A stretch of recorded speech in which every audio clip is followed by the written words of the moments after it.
que nos escuchan por primera vez. Les damos la bienvenida a este gran programa, donde buscamos tratar los temas de actualidad con un contexto histórico, iluminarnos sobre la situación que nos encontramos en Occidente, en Israel, en cuestión del antisemitismo y toda la administración de la realidad que nos explica Francisco, y donde hacemos este programa en vivo para que interactúen con nosotros, que nos den sus preguntas. Nosotros podemos atender sus preguntas y ver qué son los temas que les inquietan, de qué queremos que hablen, cuáles son las preguntas que le quieren hacer a Francisco. Y agradecemos enormemente su participación, igual que nos pongan sus comentarios. Y bueno, agradecer a todos nuestros suscriptores, recordarles que se suscriban, que le den like. Gracias a los likes que tiene el video desde un inicio es que llega muchísimo más gente. Y también que se puedan hacer miembros de nuestro canal a través de esta misma página, para podernos apoyar. Y recuerdo que acabamos de lanzar hace un par de semanas nuestro canal en inglés, que van a encontrar aquí abajo la liga.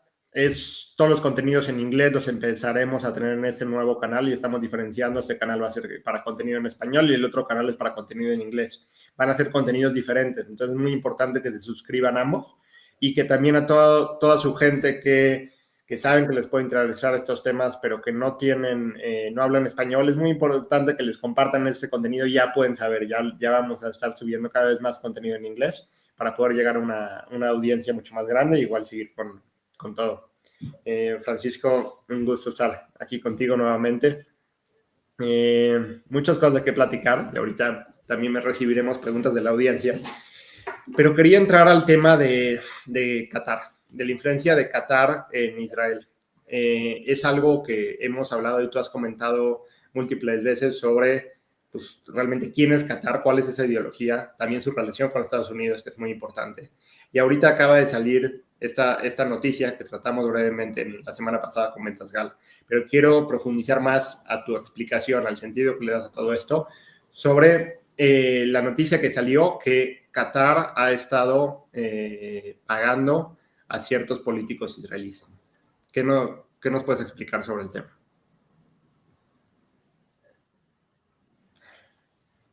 No sé si me escuchas, Ricardo. ¿Me escuchas bien? Sí, te escucho bien. Ok. Es que yo estoy viendo el video un poco cortado. ¿Cómo lo ves tú? Sí, el video está un poco borroso, pero creo el audio se escucha bien. Entonces, si quieres. Perfecto. Entonces, mira, el asunto de Qatar es el siguiente. Hay acusaciones por parte de... parece ser que de la inteligencia israelí, que la dirige este señor Ronen Bar, de que hay funcionarios del gobierno de Netanyahu, parece ser que son 2 personas, según lo que escuché, recibieron pagos de Qatar, del gobierno de Qatar. Ahora, lo que yo entiendo es que estas personas estaban involucradas desde el lado israelí en el asunto de las negociaciones con Qatar. Las negociaciones, sí, con Qatar, que está de intermediario para Hamas y que es el padrino de Hamas, para el asunto de los rehenes, ¿no? De si sueltan rehenes, si no sueltan rehenes, etc. Entonces, pues la estructura es una en la que tienes a un estado yihadista, que es el estado de Qatar, que es un estado en donde trabaja una gran multitud de esclavos literales, porque el yihadismo produce esclavos, a los infieles los trata como cosas, como animales. Entonces, lo que hacen en Qatar, que está gobernado por una familia yihadista, es que llevan gente ahí secuestrada, la secuestran en otros países. Qatar es una organización criminal, es un estado criminal. Su esencia misma es el crimen. Y entonces lo que hacen es que capturan personas en otros países y se los llevan a Qatar para que ahí sean esclavos. O los invitan a Qatar con promesas falsas, o quizás creen que van a Qatar y no llegaron a donde iban, y entonces los llevan a Qatar con con promesas falsas o les inventan empleos que no existen, etc. Y con estas historias los engatusan y se los llevan a Qatar, y una vez que están adentro del país les quitan sus pasaportes, ya no se pueden ir y los convierten en esclavos. Y estas personas son abusadas física y sexualmente. Entonces, y cuando ya no les sirven, los tiran a la calle y se mueren de hambre. Esclavos literales en el siglo XXI. Entonces, esto es Qatar. Y la clase gobernante yihadista de Qatar, desde el punto de vista geopolítico, toma decisiones y interviene en el mundo buscando la meta final de la destrucción genocida del Estado judío. Esa es como la meta mística de Qatar. Y tienen además un brazo mediático muy importante, que es Al Jazeera, que es Al Jazeera es como le dicen la CNN del mundo árabe musulmán. Y es un esfuerzo mediático muy bien financiado, gigantesco, totalmente dedicado al desprestigio del Estado de Israel y fomentar el yihadismo, pero lo hacen de formas muy astutas y de hecho reclutan a muchísimos periodistas occidentales y publican en varios idiomas porque quieren que la operación se vea pues como que semi-occidental, ¿no? Y supuestamente muy profesional, etcétera. Y sí son muy profesionales, nada más que no son periodistas, son propagandistas de la yihad y enemigos antisemitas del Estado judío. Entonces, este es Qatar. Y entonces, imagínate nada más la noticia, ¿no? Porque lo que se está afirmando es que este Estado, cuya existencia misma está fundamentalmente anclada en la meta geopolítica del exterminio de los judíos israelíes. Fíjate nada más lo que estamos diciendo, ¿no? Este es el Estado que atacó a Israel el 7 de octubre de 2023, porque ellos son los que apadrinan al yihadismo internacional con sus billones, debo de decir, y además son directamente los padrinos de Hamas. Ellos han estado financiando toda la transformación de Gaza en un protoestado terrorista dedicado a la destrucción de Israel. Eso lo financió Qatar. Entonces, el ataque del 7 de octubre, las masacres y las tomas de rehenes del 7 de octubre, ese fue un ataque de Qatar contra Israel. Y entonces, es una situación increíble en la que estamos, porque se ha acusado a funcionarios del gobierno de Netanyahu de haber recibido pagos de Qatar. Y estos funcionarios, según lo que entiendo, eran los que tenían que negociar del lado israelí con Qatar. Fíjate nada más. Entonces, obviamente es algo muy serio. La acusación, no sé si sea cierta, pero la acusación es algo muy serio. Querría decir que el Estado que quiere exterminar a la población judía israelí estaría comprando el comportamiento de los gobernantes israelíes, ¿no? Eso es escalofriante. Entonces, de ser cierto, pues es algo muy serio. ¿Qué es? Dentro de este contexto, por supuesto, hay algo todavía más escalofriante, que de hecho lo hemos estado comentando en las entrevistas que he estado haciendo acá para Arutz Tov.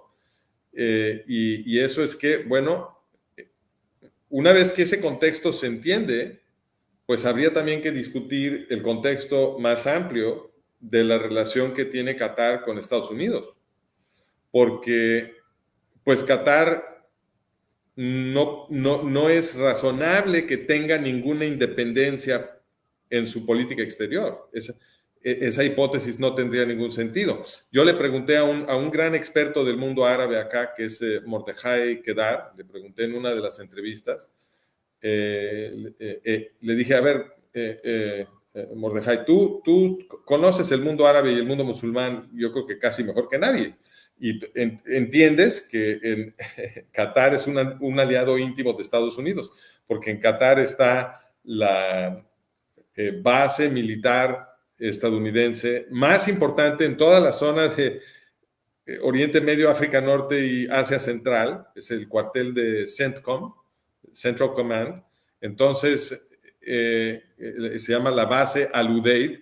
Le digo, ¿cuánto tiempo se tarda Estados Unidos si quiere conquistar Qatar? ¿Cuánto tiempo se tardaría en hacerlo desde su propia base de Al Udeid, que ya está en Qatar? ¿Cuánto tiempo les tomaría? Y me dice, no, pues como 2 horas. Y luego lo piensa tantito y dice, no, yo creo que ni 1 hora. No necesitan ni 1 hora para conquistar Qatar. Bueno, pues ¿eso qué quiere decir?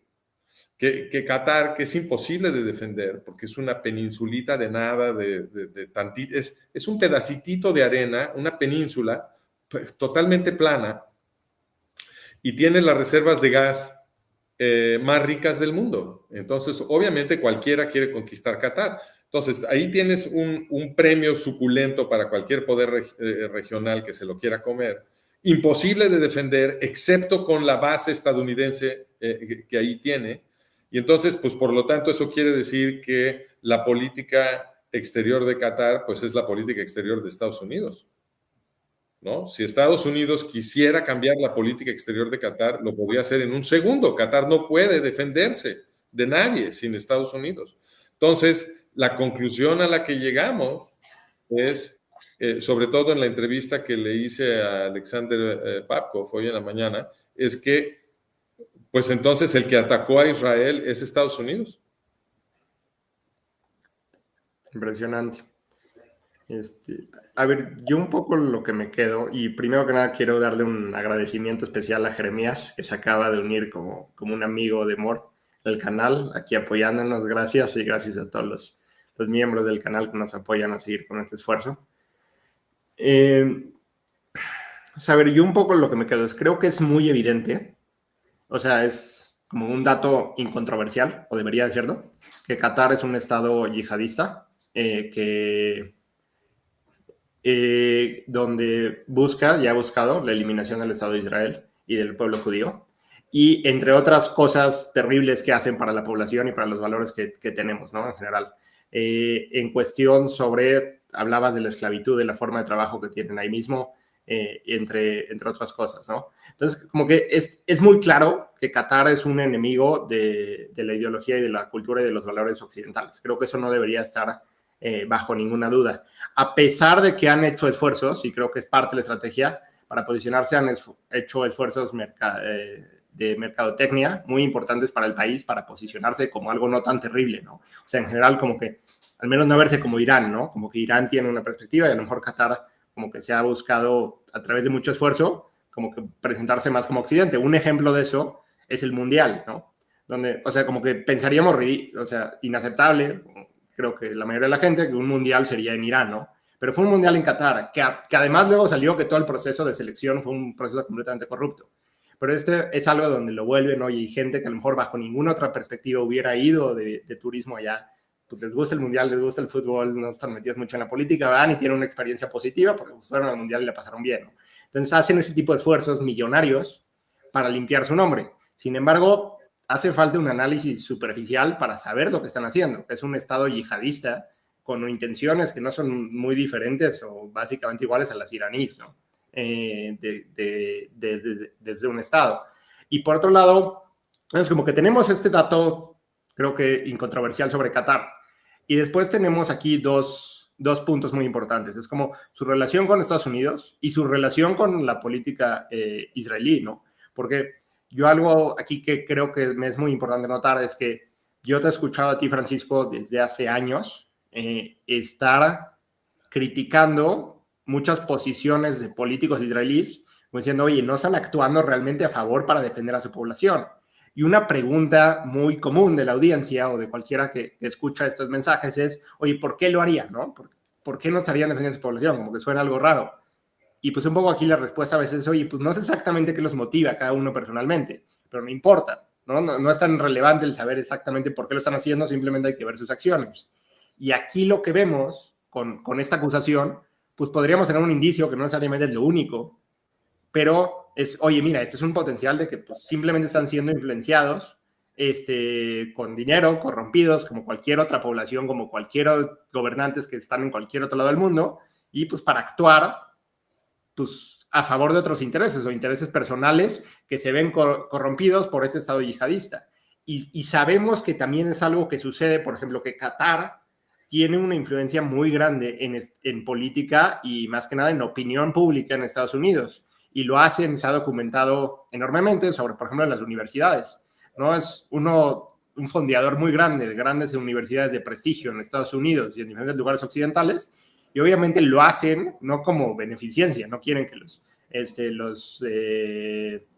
los jóvenes americanos estén más informados, ¿no? Es un tema político que quieren empujar sus políticas y lo vemos claramente que ha tenido efecto, ¿no? En cómo se han comportado las universidades, tanto los rectores como los alumnos dentro de estas universidades occidentales desde que empezó la guerra. Entonces, aquí hay como que este jugador que sabemos que está influenciando a través de dinero y esfuerzos mediáticos por todos lados, que sabemos que es un Estado yihadista, y por un lado es, oye, vemos que, ¿por qué no pensar que esto pues también está pasando en políticos israelíes, que eso es algo que ahorita está saliendo de evidencia, que podría ser, y por otro lado, detona esta pregunta gigante, ¿no? Es, ¿cómo puede ser esta relación entre Estados Unidos y Qatar? ¿Cómo puede ser que Estados Unidos no haga algo al respecto? Y regresamos a este punto donde la interpretación tradicional es como, bueno, es que tratar de dar vueltas al punto de que no, es que realmente sí los quieren parar, pero no pueden, no quieren ser diplomáticos y no sé qué. Y no se suele poner en la mesa, en una conversación, simplemente qué tal si los gobernantes de Estados Unidos realmente apoyan esta política que está haciendo Qatar. Simplemente no lo pueden decir desde su posición como gobernante de Estados Unidos. Entonces, ¿cómo lo hago? Pues utilizo a Qatar como un títere para poder empujar esto en Israel, para poder empujar esto en el mundo, para poderlo empujar en universidades de Estados Unidos, ¿no? Porque una cosa es decir que Qatar está financiando una ideología pro-musulmana en una universidad en Estados Unidos, y otra cosa es decir que un millonario americano o un gobernante americano lo está haciendo, ¿no? Entonces, como que de cierta forma se lavan un poco las manos, pero hay que ver esta conexión y poner sobre la mesa esta teoría, esta hipótesis sobre, oye, ¿qué tal si realmente son los intereses de los gringos? Porque parecen que no están haciendo nada al respecto, y no nada más no están haciendo nada al respecto, pues ayudan a financiarlos y ayudan a hacer conexiones comerciales, ¿no? Entonces, este es un punto clave que no podemos ignorarlo y no pensar que Qatar es un estado independiente que está en guerra, ¿no? Es como que este rol que parece ser un títere de los gringos. Sí, yo creo que cualquier afirmación de la independencia de Qatar es absurda. Es decir, todo lo que está haciendo Qatar, que tú mencionas, incluyendo el financiamiento para las universidades en Estados Unidos, las mismas universidades que, como tú también señalas, han estado desprotegiendo a sus alumnos judíos y permitiendo, inclusive a veces alentando estas manifestaciones violentas en contra del pueblo judío dentro de las universidades, ¿no?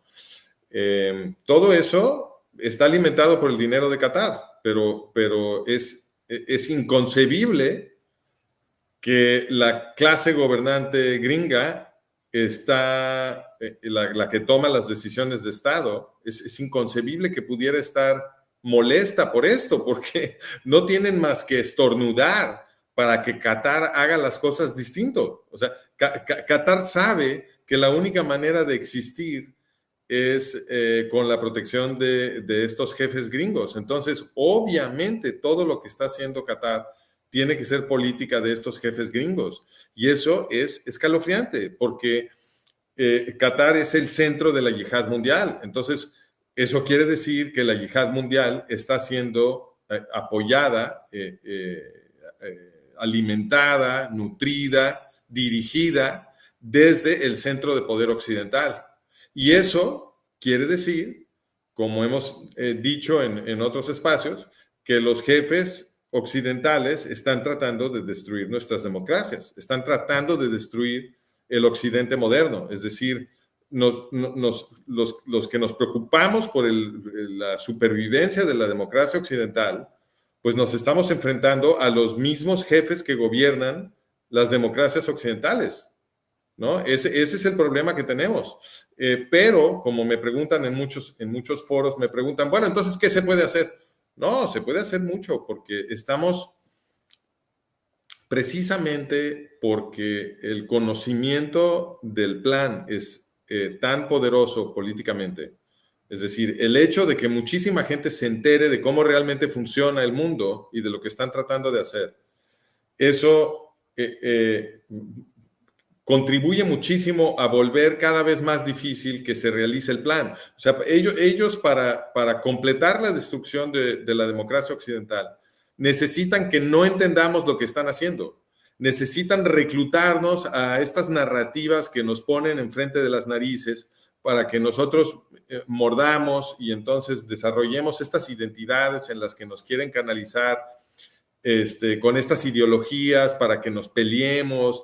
Están tratando de producir guerras civiles en todos lados, en mi opinión, para con el estado de emergencia que entonces podrían imponer, hacernos descender al totalitarismo, ¿no? Entonces, pero todo ese proceso requiere de que nosotros cooperemos con la administración de la realidad que ellos ponen delante de nuestros ojos y que nos reclutemos a estas narrativas que ellos nos inventan para que entonces, sin entender lo que hacemos, cooperemos con el proceso social y político en el que nos están queriendo canalizar, que nos va a llevar al totalitarismo.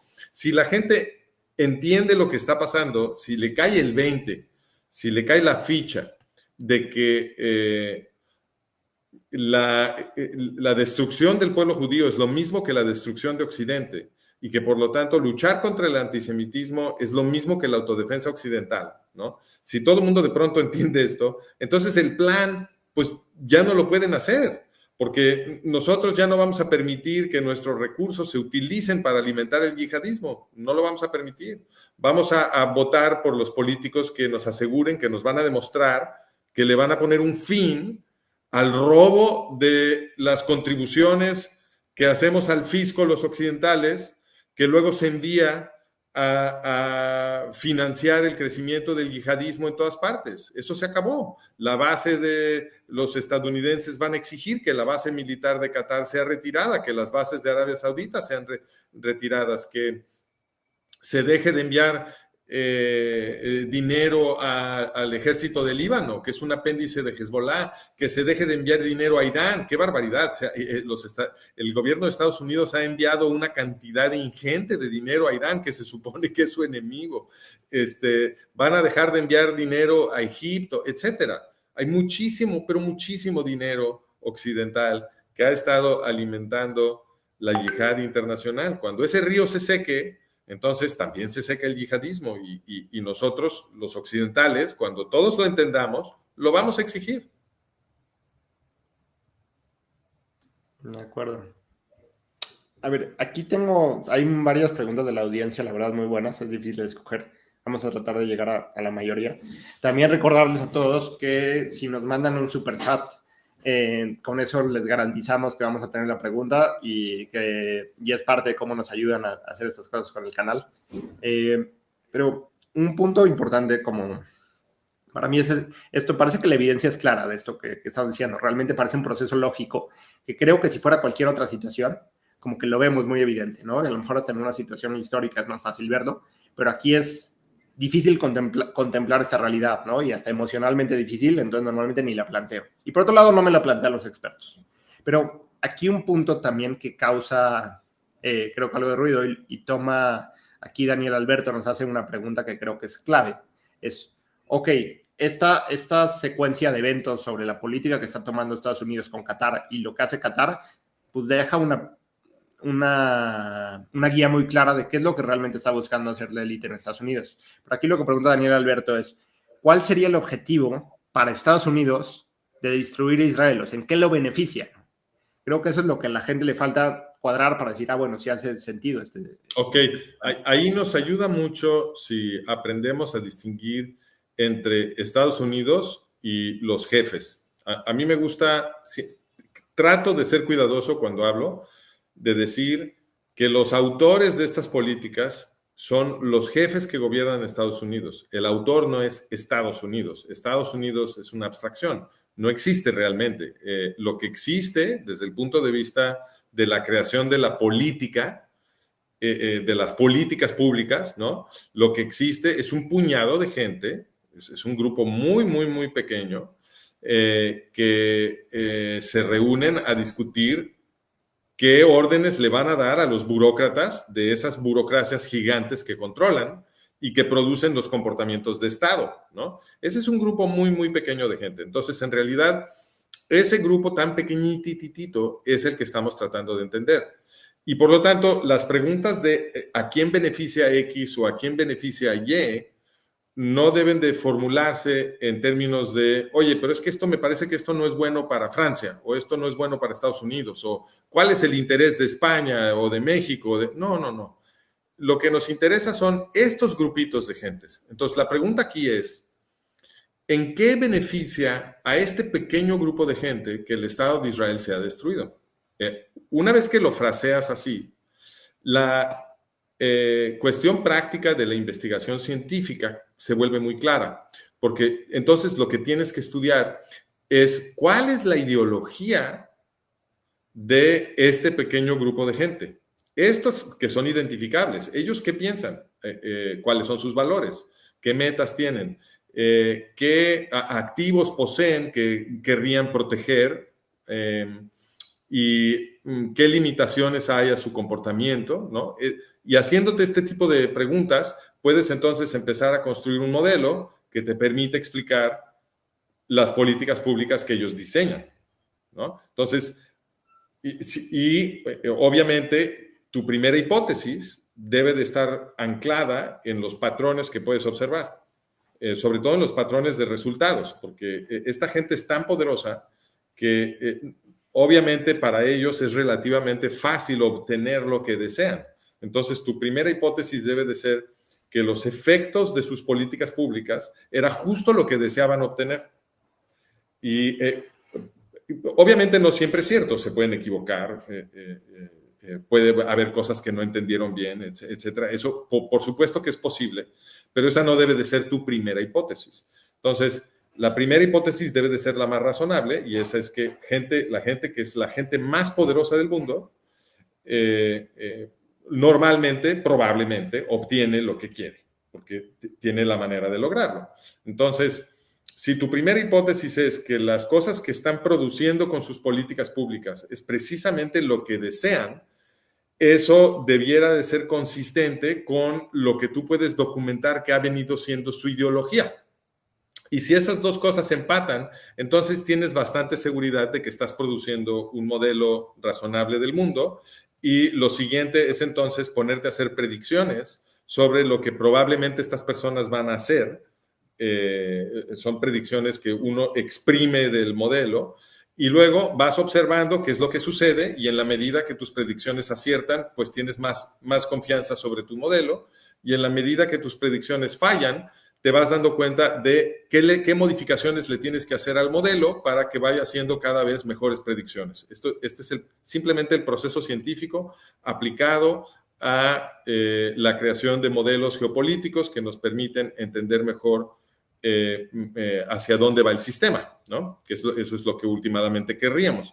Entonces, en este caso, de observar que las políticas de los jefes gringos han sido consistentemente, han producido consistentemente el resultado de fortalecer el yihadismo, porque eso es lo que han hecho, ¿no?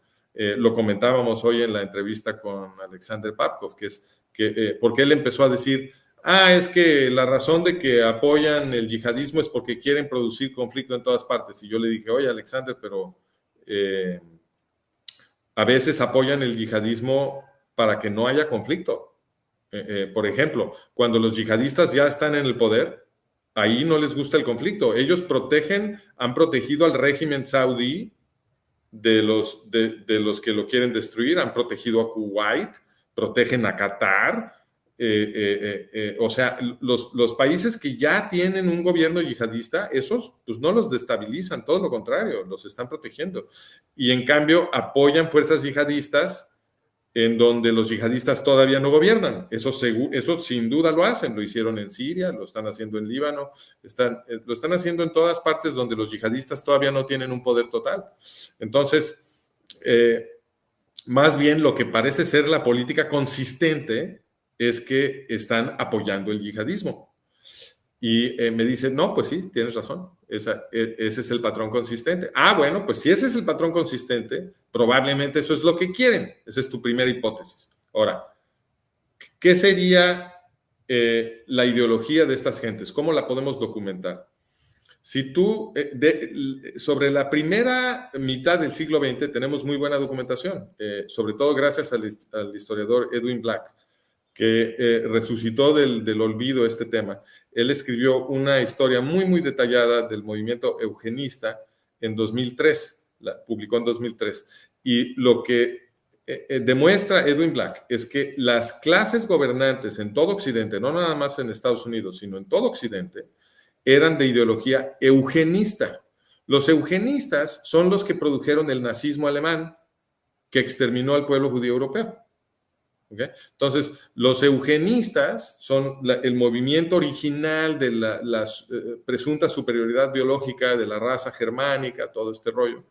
Y la idea de exterminar a los indeseables, a los que son inferiores, todo este rollo.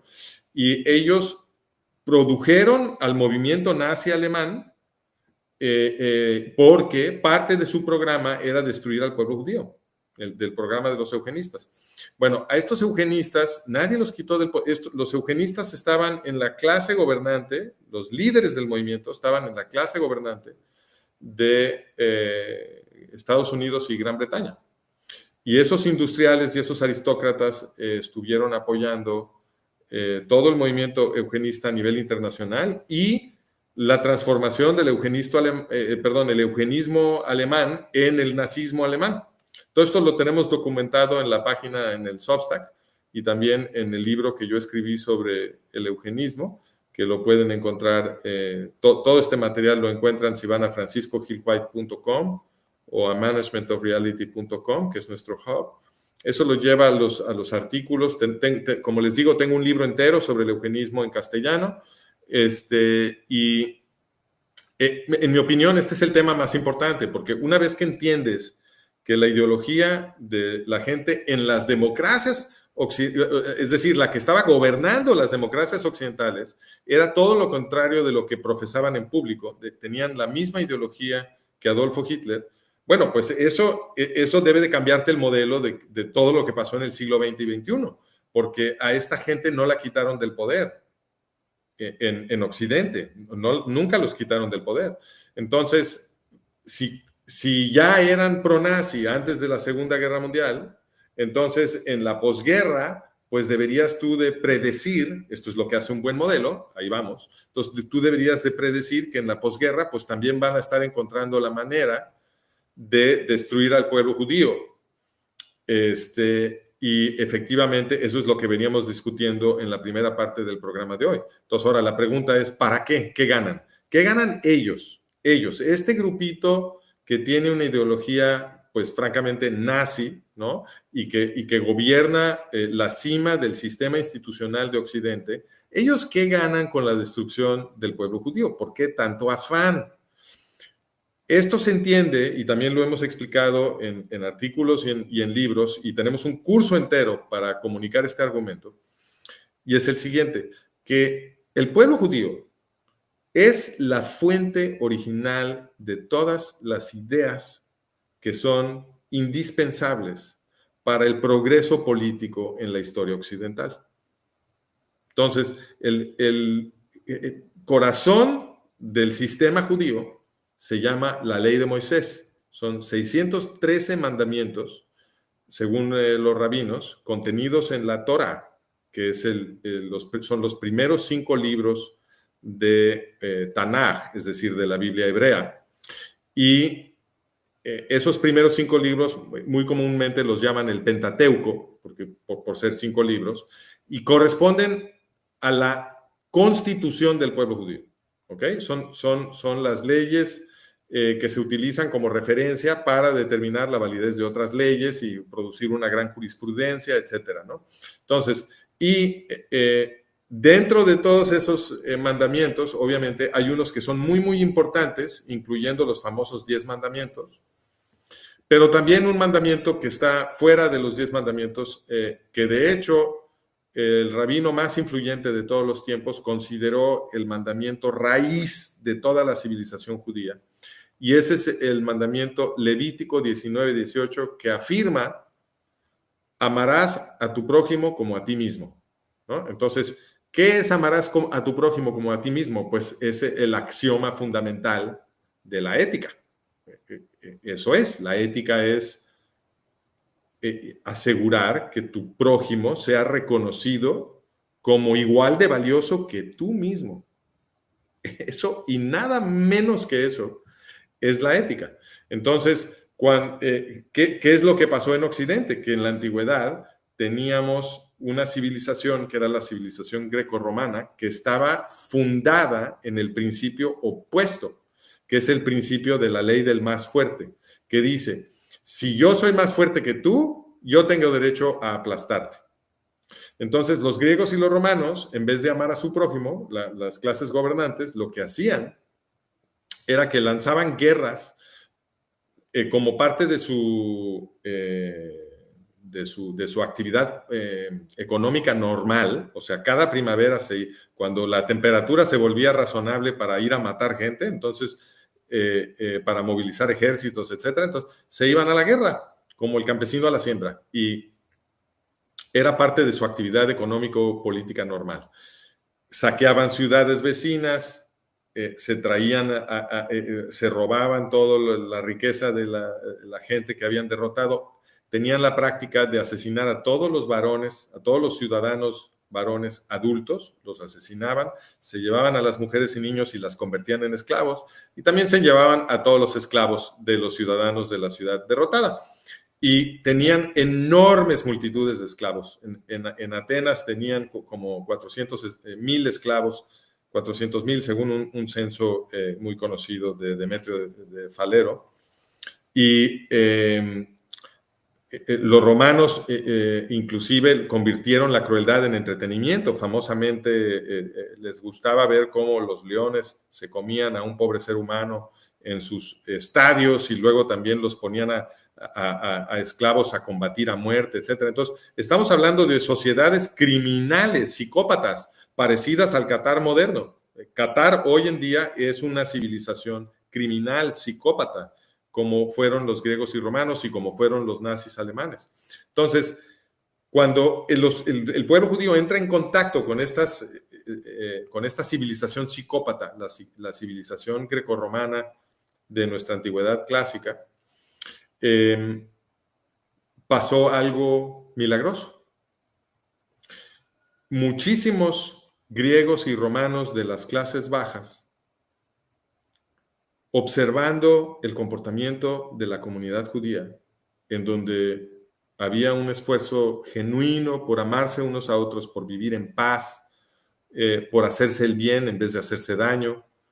Ese ejemplo y también la lectura de la ley que producía esta sociedad ejemplar sedujo a muchísimos griegos y romanos.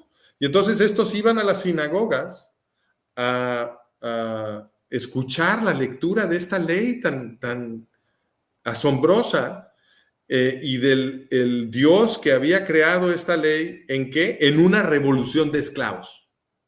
Esa es la historia del Éxodo, ¿cierto? Todos los que tenemos una formación cristiana, ya sea protestante o católica, evangélica, lo que sea, sabemos que fue el Éxodo, porque es el segundo libro de la Torá, de la Constitución judía. Y en el Éxodo lo que se narra es el nacimiento de la ley judía, y nace en una revuelta de esclavos. Entonces, obviamente que esta es una ley diseñada para amar a tu prójimo, nacida en una revuelta de esclavos, que pues está diseñada para que la gente sea libre, que luche por su libertad, que luche contra la opresión. Y este es el gran problema que representa el pueblo judío para los gobiernos totalitarios. el pueblo judío, si es observado con objetividad por cualquier otro pueblo del mundo, lo que uno descubre es lo que el profeta Isaías llamó la luz de las naciones, ¿no? Ahí están las ideas que necesitamos para mejorar nuestras propias sociedades, de todas las naciones. Entonces, la preocupación de los gobernantes totalitarios es precisamente que nos vamos a dar cuenta y que entonces vamos a defender nuestra libertad, luchar contra la opresión y quitarles el poder a ellos, a los gobernantes totalitarios. Entonces, ¿qué ganan estos grupitos de gobernantes esclavistas totalitarios que nos quieren oprimir a todos? Pues ganan que mientras nos recluten a la destrucción del pueblo judío, que es lo que logran con la propaganda antisemita, lo que consiguen es que nuestra energía se use para el proceso de reesclavizarnos, que es lo que quieren, y en vez de que se emplee del lado del pueblo judío, luchando por nuestra propia emancipación y nuestra propia libertad y nuestros propios derechos para vivir todos en paz con nuestros hermanos occidentales, ¿no? Eso es lo que ganan. Y les interesa muchísimo porque la psicología totalitaria está enferma de poder, es una adicción de poder.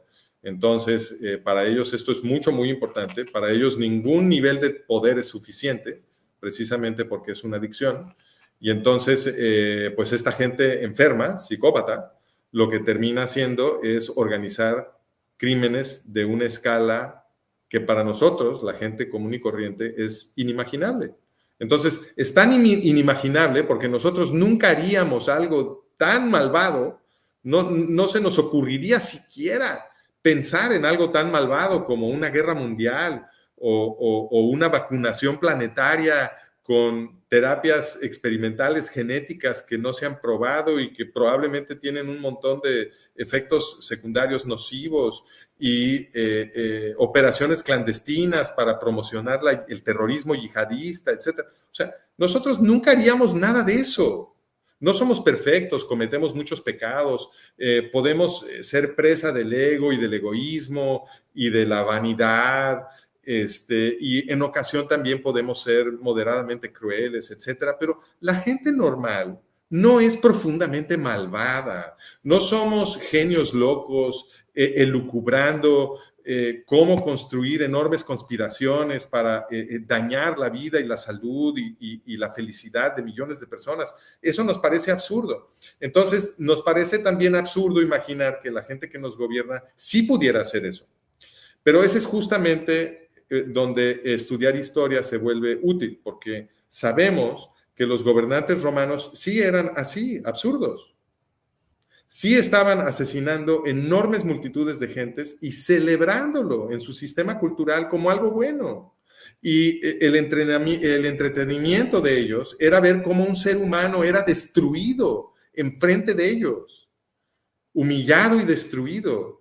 Eran psicópatas. Entonces, sabemos que los psicópatas se pueden volver el gobierno, porque sucedió en la antigua Grecia y Roma, y tenemos documentado que en el siglo XX también sucedió. Y los mismos psicópatas que produjeron el nazismo alemán son los eugenistas que nunca quitaron y que siguen gobernando el sistema occidental. Entonces, ¿qué ganan? Eso. Ganan que para ellos el judaísmo, el pueblo judío, es un estorbo y siempre ha sido un estorbo a su esfuerzo de imponer totalitarismo. Y mira nada más la razón que tienen, porque el occidente en el que estamos, como acabamos de repasar, empezó con las peores sociedades del planeta, con las sociedades griegas y romanas, que eran las más violentas, las más crueles de todo el planeta. No había nada peor. No eran perfectas las sociedades de las otras naciones, pero no había nada peor que los griegos y los romanos. Y los judíos empezaron con ese material humano y en 25 siglos transformaron a los occidentales en las mejores sociedades del planeta. No hay nada mejor hoy en día que las democracias occidentales, con todos sus defectos. Son las que mejor protegen las libertades y los derechos de todos los ciudadanos. Entonces, el logro del pueblo judío es una cosa asombrosa y nuestros gobernantes, que son muy fans del estudio de la historia, lo han sido desde que eran griegos y romanos, pueden ver el patrón histórico con gran claridad y están perfectamente bien enterados del efecto tan saludable que ha tenido el pueblo judío en la evolución de la política occidental, y por eso siguen haciendo intentos de destruir al pueblo judío, porque nos quieren volver a esclavizar. Y ese es el peligro en el que estamos ahorita. Excelente demostración de este punto, ¿no? De realmente por qué el rol que tiene Israel y el pueblo judío y la Torah, la Biblia, en general en nuestra cultura, y que a veces nos olvidamos, ¿no? De hecho, yo creo que parte de ha sido que nuestro mundo moderno, en el que nacimos todos los que estamos aquí, pues ya es una parte como esencial de la cultura. Y a veces no reconocemos el origen, ¿no? Porque ya se volvió como cultura general. Pensamos que hasta a veces que es la esencia del humano, ¿no? Como que tener estos valores. Pero realmente hay que reconocer su origen y que en muchas civilizaciones históricas y hoy en día, en otros lugares, a lo mejor no vivimos en esos lugares, es algo completamente extraño y completamente diferente, ¿no? Y que no nada más es eso, que personas claramente dentro de nuestras sociedades pueden no compartir eso, ¿no? Y es evidente, ¿no? Es claro, o sea, eso lo vemos con todo tipo de criminales, y también pensar que ese tipo de criminales sádicos pueden estar en los más altos rumbos del poder, ¿no? Y creo que un punto aquí importante, retomando esto de, oye, ¿cómo creer esto? Por ejemplo, vemos que tengo un comentario de Moshe Akiva que dice pues que realmente que ha visto que tus predicciones se han vuelto realidad, ¿no? Y creo que es una parte, a mí personalmente me pasó, y a muchos yo creo que los que están escuchando este canal, es que a lo mejor son en un modelo que en principio puede sonar como muy diferente a lo que sabemos, extraño, pues se hace irreal, pero realmente la forma de hacer ciencia, pues como dices, es hacer predicciones, hacer un modelo que haga sentido, que en base a esas premisas, pues explica ciertos sucesos que van a suceder o después, ¿no? Que todo cuadra, digamos, como si lo vemos como si fuera física, necesitas una fórmula, pues que explica las cosas que les pasan. No pueden suceder cosas que vayan en contra de la fórmula que estás diciendo. Aquí es un poco más inexacto, siendo una ciencia social, pero el principio debe ser el mismo. Sí, de hecho, nada más para aclarar ese punto, Ricardo, qué bueno que lo mencionas. Naturalmente que cuando estás hablando de estas ciencias que estudian sistemas complejos, que es el caso de la antropología, de la sociología, la política, la economía, la ciencia política, la economía, todas estas ciencias sociales están estudiando sistemas muy complejos. Los sistemas sociales humanos son extremadamente complejos. Entonces, eso no quiere decir que no podemos construir modelos relativamente simples de cómo funciona. Por supuesto que podemos, yo a eso me dedico. Pero las predicciones que estos modelos nos permiten hacer, que sí nos permiten, sí se puede predecir si tienes un buen modelo, pero no son predicciones terriblemente exactas. O sea, es más fácil decir, o es una predicción más razonable decir que Estados Unidos va a buscar distintas formas de destruir el Estado de Israel que afirmar precisamente qué van a hacer la semana que entra a través del Líbano, por ejemplo, para socavar la seguridad israelí, ¿no? Ese tipo de predicciones ya se vuelven imposibles. Pero lo que sí puedes predecir es desde el punto de vista cualitativo, ¿no? ¿Qué personajes, qué actores se van a poner de qué lado, en contra de quién, grosso modo, qué estrategias esperas que usen, pero afirmar qué día van a hacer qué con mucha precisión, eso sí se vuelve imposible. Claro, y creo que otro tema que tiene muchas veces la gente cuando se enfrenta a esta hipótesis, a este modelo, es que dice, ok, a ver, mira, me hace sentido lo que estás diciendo, pero ¿por qué no por qué otros expertos o académicos demás no lo están diciendo? Y yo veo un punto aquí que sucedió durante esta conversación, que creo que nos puede iluminar un poquito sobre lo que sucede. Hicimos una encuesta a nuestra audiencia que nos escucha sobre que si están de acuerdo con propuesta, este choque, Estados Unidos realmente está atrás de Qatar, ¿no? Y en su mayoría... A ver, ¿cuál fue la pregunta? Me interesa la pregunta La exacta. pregunta dice, ¿están de acuerdo con Francisco, con su teoría de que Estados Unidos está detrás de Qatar? Ok. Tenemos el 67% de la gente contestó sí, 100% de acuerdo. Y un 27% de la gente contestó esto, tiene sentido, pero debo investigar. Se me hace una respuesta bastante interesante y valiosa, porque creo que la parte de la clave aquí no es que, oye, es que la otra gente que se dedica a estudiar el conflicto o la situación, digamos, otros académicos, historiadores muy inteligentes y con amplio conocimiento, yo lo que veo no es de que han estudiado, como que han analizado este modelo y dijeron, no, la conclusión es otra, sino más bien es que nunca se permite ni siquiera pensarlo. El problema es que no se propone esa teoría en el mainstream, ¿no? En la academia, en las universidades. No se puede porque esta teoría, esta hipótesis que estamos mencionando, entra dentro de la categoría de lo que normalmente se discute bajo la etiqueta de teoría de conspiración.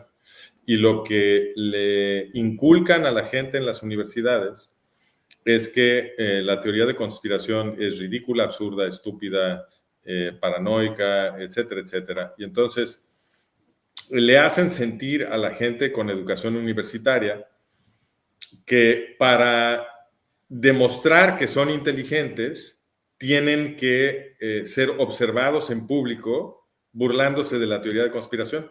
Se vuelve una especie de ritual social que condiciona a la gente.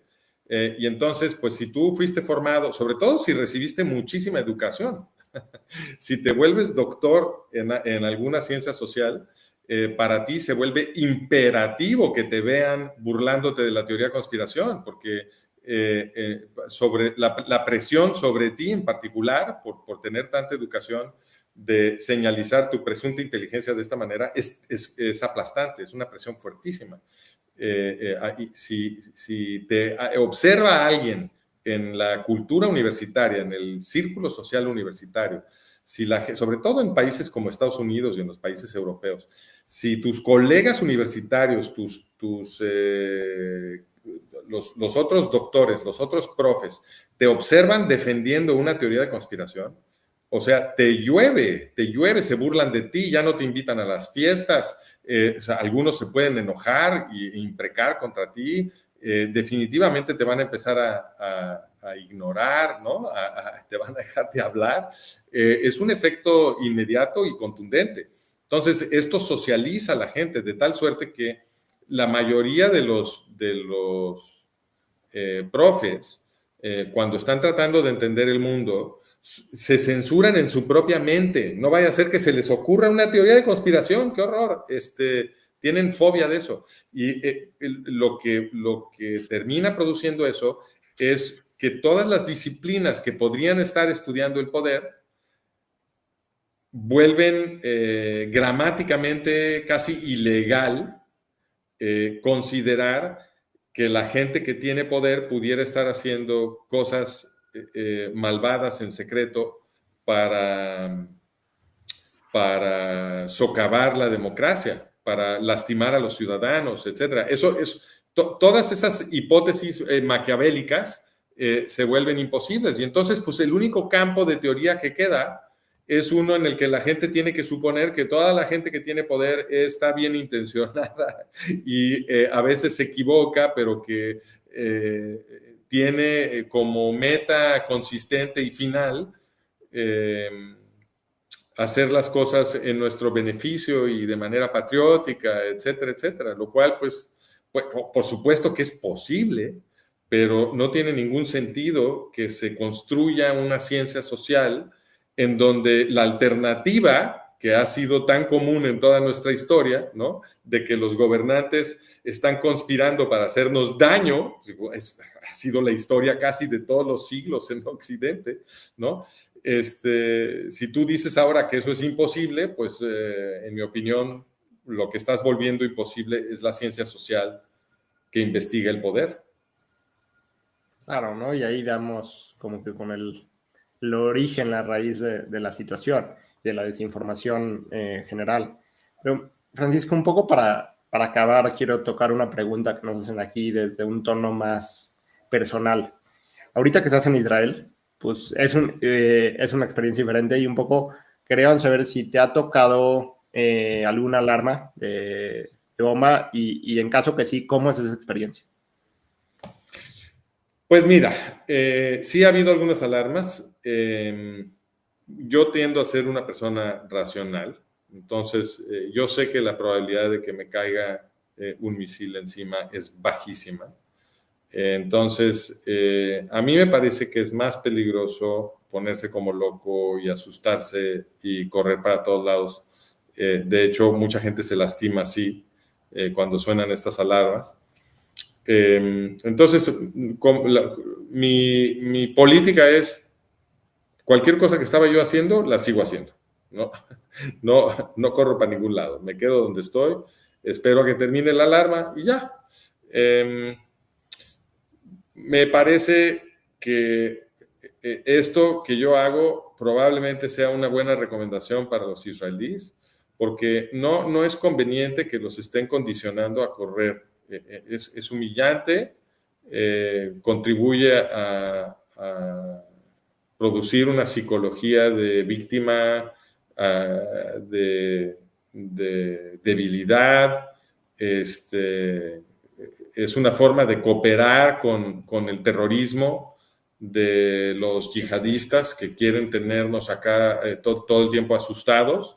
Entonces, yo no solo creo que esta es una buena política para mí, yo creo que esta es una buena política para los israelíes. Cuando suene la alarma, tranquilo. Si te va a caer el misil encima, pues te va a caer encima. Pero es muy poco probable que correr al refugio te salve la vida y eso de estar corriendo lo que puede hacer es lastimarte y en todo caso te está lastimando psicológicamente. Yo creo que es mejor la actitud de aquí me planto y no voy a permitir que estos terroristas destruyan mi psicología y me conviertan en un ratón, ¿no? Entonces, así es como yo he decidido relacionarme con esas alarmas. La verdad es que no me siento asustado cuando las oigo, porque la verdad es que o sea, la probabilidad de que te caiga encima el misil es muy, muy baja. ¿Para qué se exalta uno? Eso es solo es cooperar con lo que quieren estos terroristas, que es que la gente esté psicológicamente destruida. Yo no lo voy a permitir y no creo que los israelíes tampoco deban hacerlo. Y a muchos los veo compartiendo justamente esta filosofía, ¿no?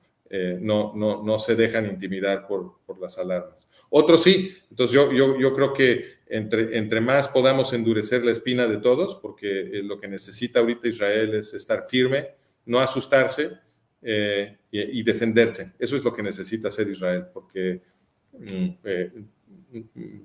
no hay ninguna batalla más importante ahorita que la defensa del Estado judío, y no solamente por la supervivencia de los israelíes, sino por la supervivencia de la civilización occidental.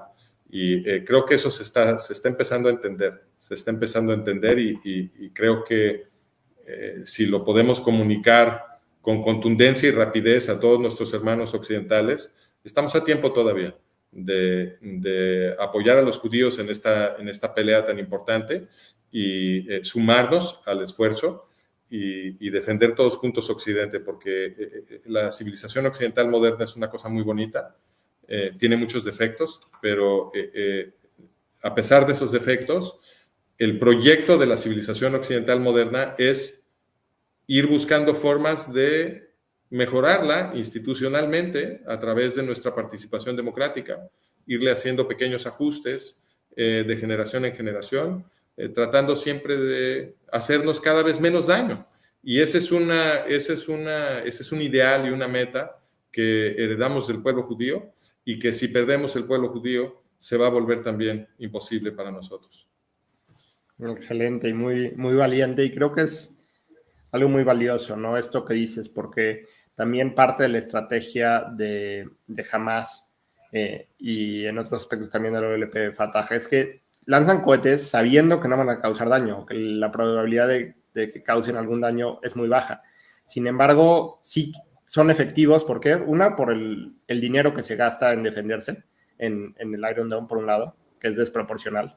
Y por otro lado, causan este pánico, ¿no? En la población, o este miedo, o se sienten todo el mundo atacados. Entonces ya con eso son exitosos, a pesar de que no le hagan daño.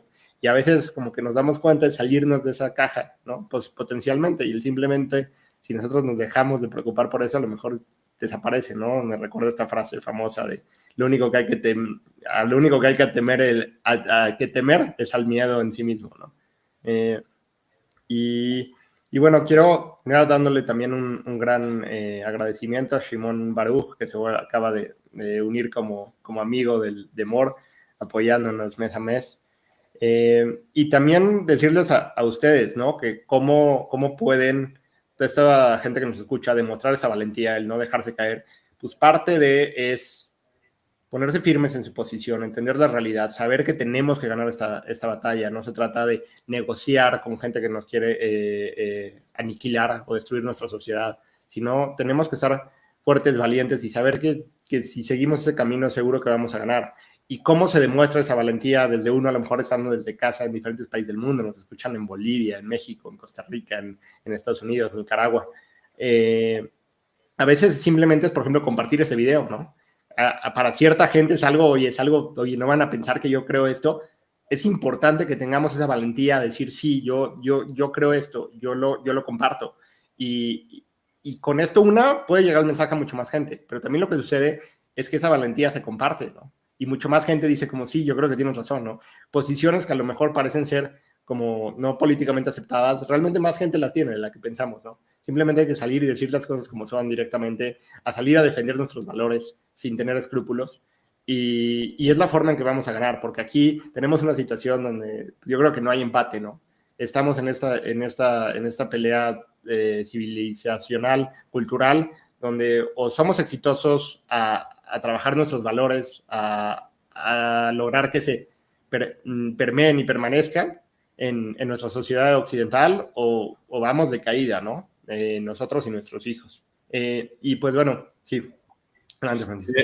Nada más, no quiero que se me olvide, porque estoy tratando de mejorar mi relación con el marketing. Entonces, no quiero que se me olvide que para explicar el modelo que estuvimos discutiendo hoy y que estamos defendiendo en MOR, si van a franciscogilwhite.com, ahí van a encontrar un botón que los lleva a un curso que tenemos para explicar justamente cómo funciona el modelo y cómo usarlo. La quinta sesión, son 4 sesiones grabadas, la quinta es conmigo para que yo pueda contestar sus preguntas individuales y coacharlos en cómo emplear el modelo para entender mejor el mundo, e inclusive ya autónomamente, sin necesidad de estarme siempre preguntando cosas. O sea, ya lo puedes empezar a aplicar en tu vida y mejorarlo tú también. Yo no tengo todas las respuestas. Tenemos todos que contribuir a mejorar el modelo científicamente, y para que puedan